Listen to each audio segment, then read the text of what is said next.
You mentioned that I did not seek us, but kind of as your production crew walking around and videotaping and doing all sorts of things over the last couple of days.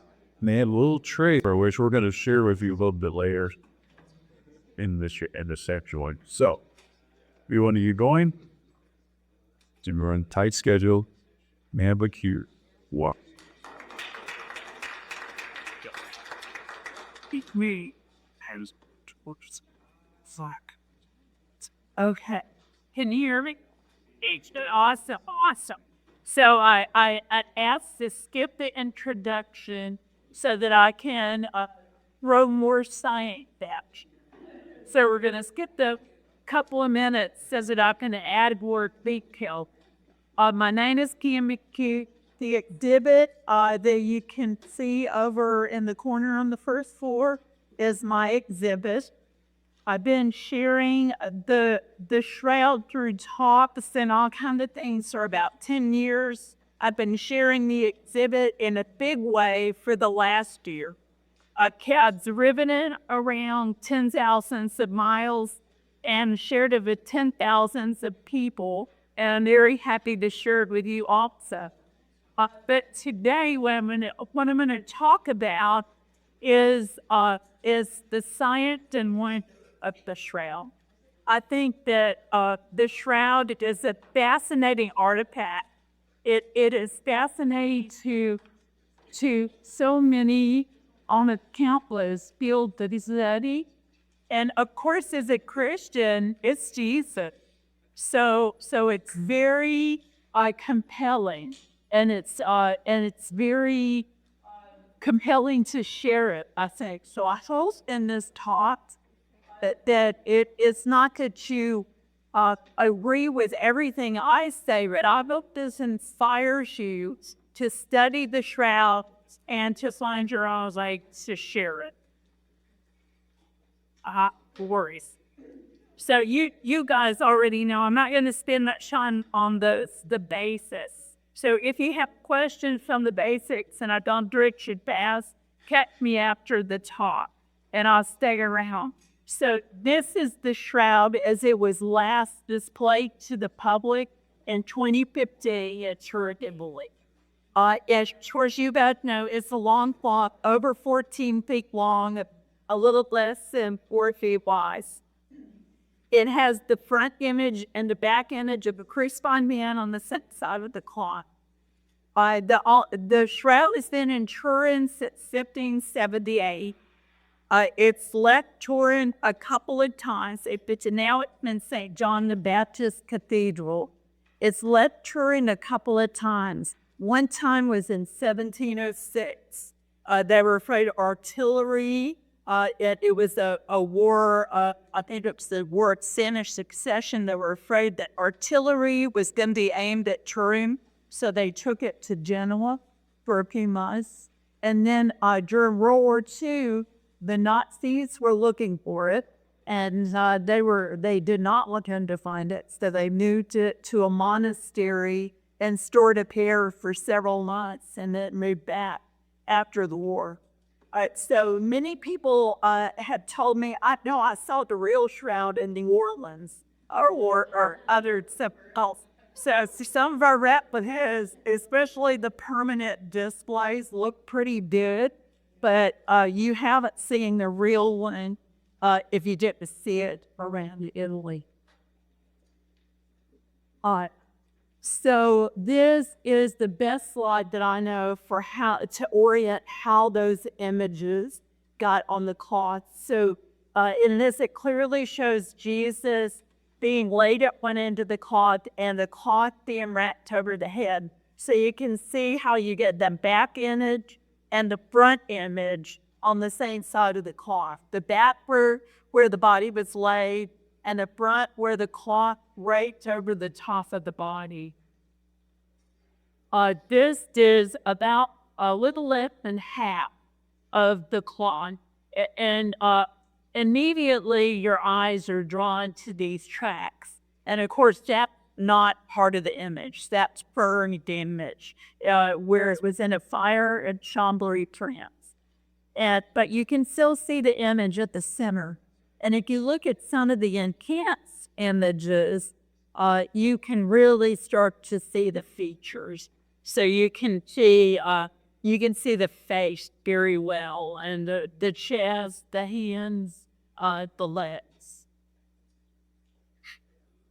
And of course, the wondrous and amazing thing that kicked off the scientific study was in 1898 when the first photo was made, and we realized that the photographic negative contains detail like nothing else in the world. There's nothing in the world that gives that kind of effect, and it was so unexpected. There's a great story for that, but you can see how much more detailed you can see, and you can see where that would kick off the scientific study.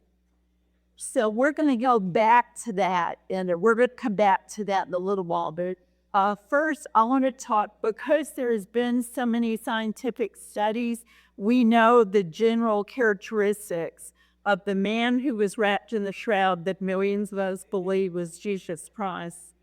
We know his characteristics. So he was between 5'10" and 5'11" feet tall, weighed about 170 pounds. He was muscled from probably indicating that he did heavy labor, which is consistent with a carpenter's son. Carpentry was stonemasonry to a large part, the physical labor. He had a beard and mustache, long hair. It looks like it's bound in the back. He had a long oval face, almond-shaped eyes. Those are these that were characteristics of first century Jewish men. So it appears to many people who have analyzed it, and I agree, that the body looks like it was in rigor mortis. That's when you see the statue that we have here, and you see the two deers. You'll see that the knees are up and the head and shoulders are up a little. And that's the position that the body stiffened in with rigor mortis. Let's take pop up left out of this. So that's the general characteristic. So before I talk about the crucifixion and the signs of it, a little more about the image, I want to just look at some of the external things associated with the shroud, with the question being, is this really the shroud? Is this really Jesus' burial cloth? The four Gospels mentioned that there was a burial cloth that would seem kind of significant, and it looks like we think Jesus looks like. So is it really the right one? So I could get stuck on this chart for a long time because I think the carbon-14 dating has been such an impediment for so many people, but I'm going to try to go through a discussion of the age of the linen. So first, the big question is it first century linen or is it 13th, 14th century linen? That's where the chick can't fall. So I'll tell you that most cloth experts who have looked at it would say that it looks like first century linen. It is very fine cloth for the first century, but it doesn't match cloth in the 13th, 14th century. When they were doing the Carter 14 test, trying to find controlled sample, they could not find any cloth that looked like this. There were more errors in it. It was just a more basic production. And there is a side stitch, which I'll try and remember to show you later, that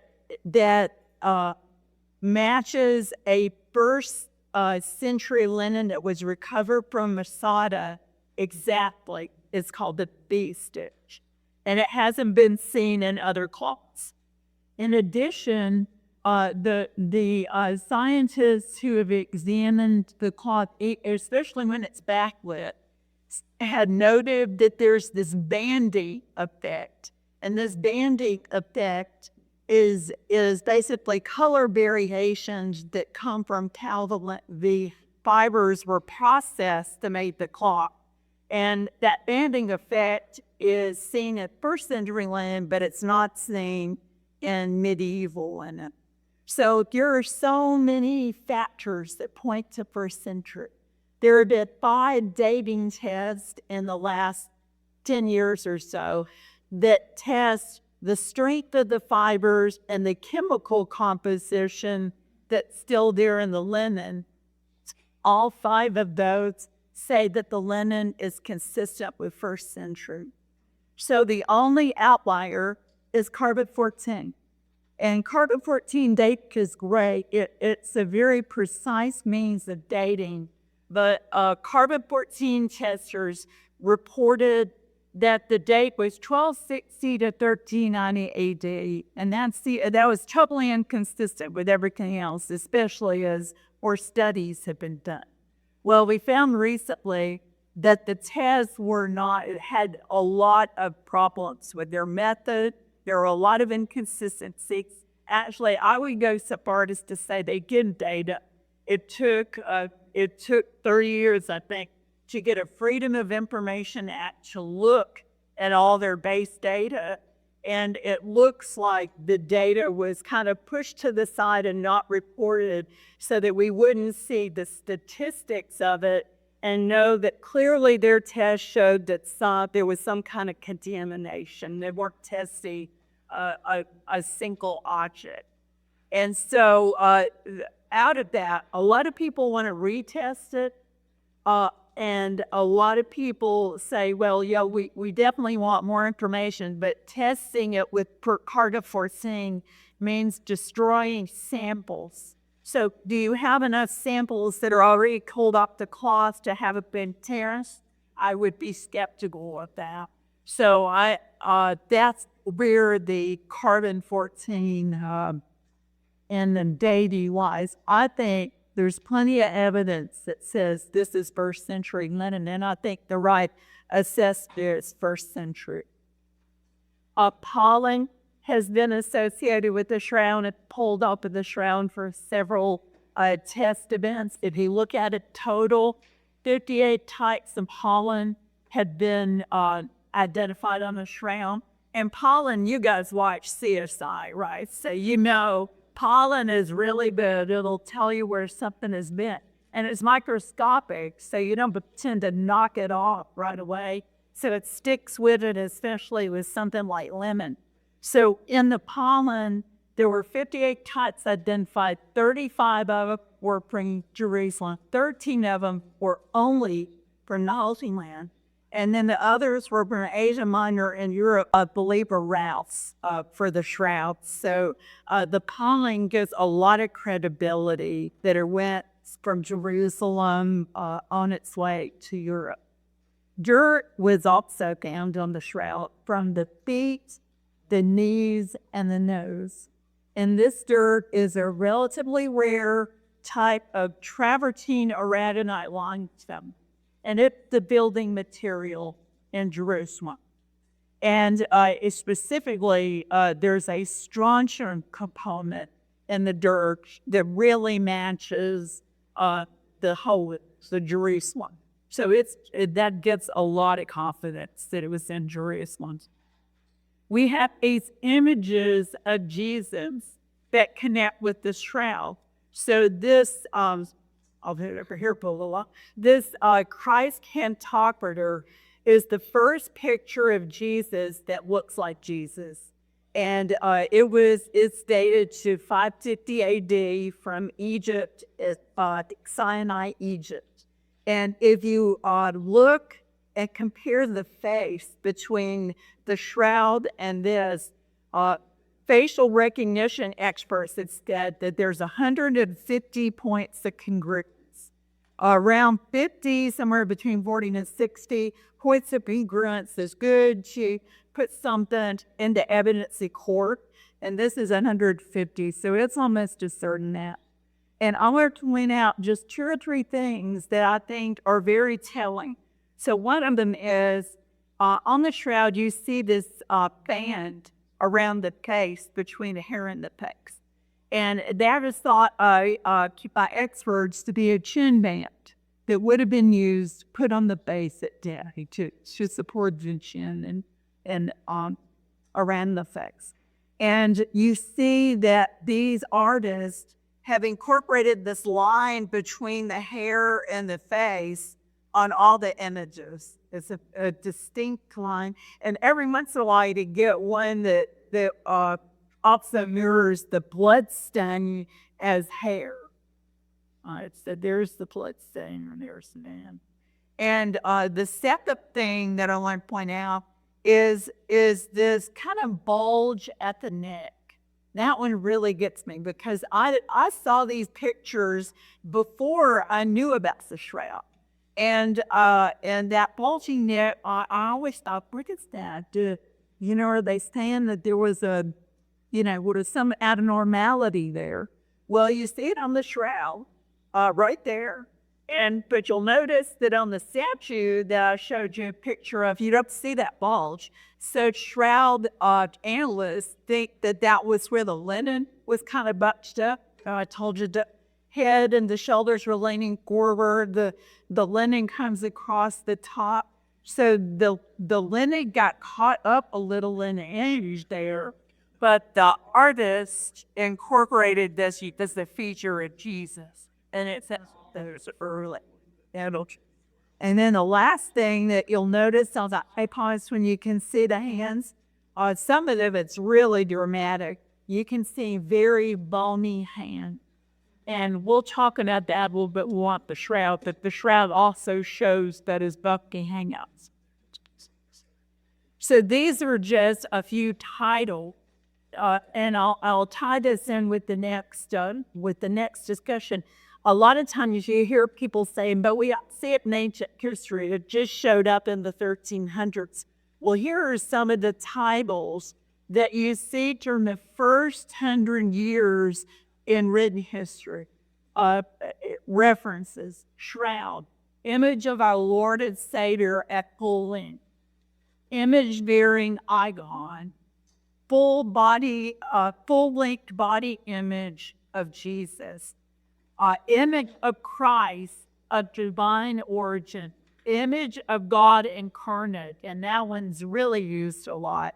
And then the last one's my favorite, an awesome image of Jesus Christ, which was an object of particular veneration. So these are all ancient references. So while the historians don't feel like they got the smoking gun for exactly where the shroud was, but we see points in history all the way from Jerusalem to now Turin. So obviously this shows some of what I believe were the major ones. Of course, we notice in Jerusalem that it is the authentic area called Antioch as the likely stop. There was a reference from early church leaders that said that it was taken to Antioch in 68 AD. It was, I called it, out and about in Asia Minor, including Edessa. It's in the period after about 540. There's a lot of references around Asia Minor. And then we know that it initially ended up in Constantinople. There's a lot of really good references there. And that would have been anywhere between 574 and 944, depending on which route and which reference that you go with. And during that time, starting in that 540 period, there was a new Greek word that was coined, akerapoita. And that akerapoita means not made with human hands. And that's what they were using to describe this artifact, this thing this precious thing that was traveling all around. So what I want to talk about now, and I'm going to go through this at light speed, is signs of the crucifixion. And I'm not going to give you a time to absorb it, but I hope you can. Go to the exhibit. These are really well covered in the beautiful Adopt-A exhibit that's here. So go to the exhibit and take a look at it. I'm going to try to connect you with some of the scientific analysis on it. So we can see the scourge marks. They're very clear on the back, but they are also clear the full length of the body. There were about 2/3 of them on the back and about 1/3 of them on the front of the body. One thing that counted early on counted 372 wounds, and they come from a Roman scourge or flagrum or flagellum that had 3 strands and 2 metal balls that in reconstructed. It looks like it was two soldiers who did the scourging standing behind it to the side, and one of them was taller than the other because they can reconstruct the lashes. Medical people who had examined this said that the body, that there are tremendous wounds. These are not scratches. These are serious wounds. And the scourging essentially gives medical experts the confident sense that the shroud really wrapped a crucified body. Because when you look at the shroud with ultraviolet light, you can see serum rings around a lot of these where the dark cellular has separated from the clear liquid just like wounds do. So it's not just a construction. There's uniqueness to these wounds. And they say that it would have been a serious medical event. You would have been hemorrhagic shock from losing at least 20% of its blood. And that's also part of the reason why the blood stains retain a reddish color more than you would usually see, is because of the trauma of it and the reaction of the body to that. We see the effects of the crown of thorns, and it looks to be a cap-style crown of thorns reddened in the circlet that we normally see, because you can see wounds on the top of the head as well, about 50 wounds. So again, the medical experts don't think that would be as serious as the scourging, but it would be very painful because the head has a lot of nerves, and it would be painful. So you see wounds on the back, the shoulder and the back where it distorts where the scourge marks are, it would be after the scourging, and it looks consistent with carrying a heavy object. So in the 1st century, there was a writing of crucifixion. I think it was Pliny the Elder, and he's described it as the vertical piece of the cross would be in place, and the condemned would carry the cross there. And probably loosely ties, or that doesn't look so loose, but hands tied, carrying the cross on his back. And these wounds are consistent with that. And you can imagine, I mentioned earlier the dirt on the knees and the nose. So our tradition says that Jesus fell on his way to Calvary, and we know Simon of Cyrene was called to help him. And you can imagine already being terribly injured from the scourging and carrying this load, which should be 60 to 100 pounds on his shoulders. You can imagine that fall. You see the nail hole in the right foot, right there. Right there. And you see the nail hole in the left hand. And those are very consistent with a Roman nail. So the feet, there's a little bit of distortion on the feet. It looks, and actually we had a great talk at this conference proposing, you don't see the nail hole in the left foot. You see blood, but you don't see the nail hole. And the proposal was this right foot was nailed flat on the cross and the left foot was nailed through the side on top of it. And that is during the crucifixion, there would be shifting to breathe. And so those are terrible ones. And then the notable thing in the wrist area, in the hand, is that the hole is in the wrist area instead in the center of the home.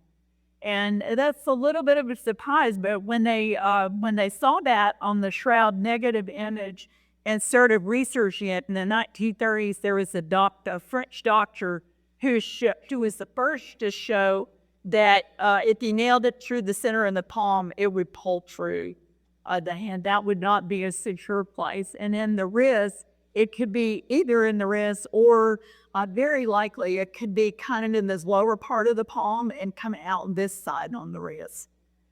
So that is something that kind of connects us with what would have been called realistic. You can see the wound in the side, and you can see the blood, the water that flowed from it, just as John described. And it's evident on the shroud. So the wound in the side is here, right there, right here. And the blood and water, this is the blood and water, you can really see them. So not just straight blood, but clear liquid mixed in there. So again, the French doctor did tests with a Roman lance, showed that it would have been between the fifth and sixth rib, and into the right side of the body. And it would have pierced the pleura around the lungs, the pericardium around the heart, and the heart's right atrium. And so that blood and water, and it was clearly after the death, which is why blood and water. Because the heart's not pumping anymore, and all the fluid built up around the lungs and heart flow out. And so that, again, gives confidence, consistency with the Bible, and confidence in the physical nature of it. Now, the last thing. This face, this beautiful face, you could see the wounds. You can see the wounds on the cheeks, swollen cheeks. There's abrasion on the nose. There's probably a broken cartilage in the nose. There's the plucked beard that I don't think I mentioned earlier, where it looks like some of the hair on the beard is missing. So the beautiful face is clearly battered, but it's still that people image of Jesus. And I think that's something that, especially as I share the exhibit, get people reacting to the signs of the crucifixion, it is really good to get to that face. And Pope Benedict had a wonderful quote on it that I particularly like, and I hope you all remember it for Holy Saturday for the rest of your life. He said that the shroud was the icon of Holy Saturday, the day that God remains hidden and shrouded in stillness. I think that's beautiful. So now, I'm doing pretty good. I'm going to keep going. I'm going to keep going. We are great. So I want to now talk just very briefly about the strength characteristics of the shroud. And this is where some of the science really comes in. So there are two things that make up the shroud. There's blood, and there's the image, what we call the image area. So this is the area that shows the blood flow. Blood was on there first. That's pretty conclusive from what that is analyzed. And there's a lot of blood. And one question is, wouldn't they have cleaned it up? And the answer is, and it is consistent with Jewish burial practice, to leave your blood on a body. And they would have, and that tried to have collected all the blood crucifixion from the body and bury it with it. It's mostly clotted blood on the body. And with mentioned earlier with the ultraviolet light, you can see the serum rings. They give confidence that it really is blood. It's not painted on for sure. When it was tested in the 1970, it met 12 out of 12 factors to be real human blood, AB blood type. There's been retorts since then. You'll hear people say, well, it's not conclusive that it was human blood. Well, the whole assessment, it is definitely from a human that was wrapped in the cloth. And the controversy there is some of those early tests in the 70s, it tested it could be human blood, but you could rule out that it would be primate blood. In other words, monkeys say yes. And even I think now they think there could be some cross reactivity from other animals. But the whole thing, I don't think there's any question that it's really human blood. There have been partial DNA samples, but not complete. And I don't think anyone accepts that we'll ever get a complete DNA sample of Jesus. Gary Schwartz was known to say, if you ever get a complete sample, it's going to show that Jesus was a middle-aged woman from Europe, because it would be the Poor Clare nuns that were here that after the fire that left DNA on it. So there's a lot of potential for contamination since then. So this is the imagery. And I especially wanted you to see this because this shows you how strange that image is. So this is only a couple of fibers deep on the thread. So this is a thread. It's made up of 100 to 200 fibers, and the color of the image is only on the top couple of fibers on a thread. Where it looked, and it's the same yellow-green color. Chemists think that it was, and to get a sense of it here, chemists think that it comes from the fibers being dehydrated and affected by something. And I'm going to quickly give you the answer on that in a minute. You can take a razor blade and scrape off the image easily and still have cloth left over and have the image gone. It's that superficial. So when you hear it's superficial, that's what it is. And where the features that are darker, like the nose, they're not a darker color. They just have more fibers that have the color. So that's the nature of it. And so let's go on. So that superficial coloring of the fibers is what gets you this. So if you think about it, and if you look in the exhibit, if you look at the photographic negative of any of those pictures of the shroud, it will show up like this in the photographic negative. And it's because, if you think about it, in this actually thick pixels, right? So if you think about it, the color on the shroud is like pixels, but it's not pixels, it's linen cloth, the linen fibers. And so that directs the light so that the photographic negative shows up this detail, which is amazing. We can't make it today, for sure. So so a lot of people had worked really hard to understand characteristics, and Major Mitchell, there was a major director in the 70s when John Jaddison and the Air Jumpers realized that they could demonstrate that there was three-dimensional information also in shrouds. So again, you got this strange coloration of the fibers, and then you got the fact that what they clearly showed here were parts of the image that were closer to the cloth were darker, and parts that were further away from the cloth were lighter. And when you plot that, it gives you a really well-resolved human image. That again, like nothing in the world. And then the last thing that really points you to what is it that made that image is that you figure pretty quickly that parts of the body that were close to the cloth but not touching contribute to the image. So it wasn't just things that were touching the cloth that made the image. It was body parts that were further away. And that tells you what made the image, and that's radiation.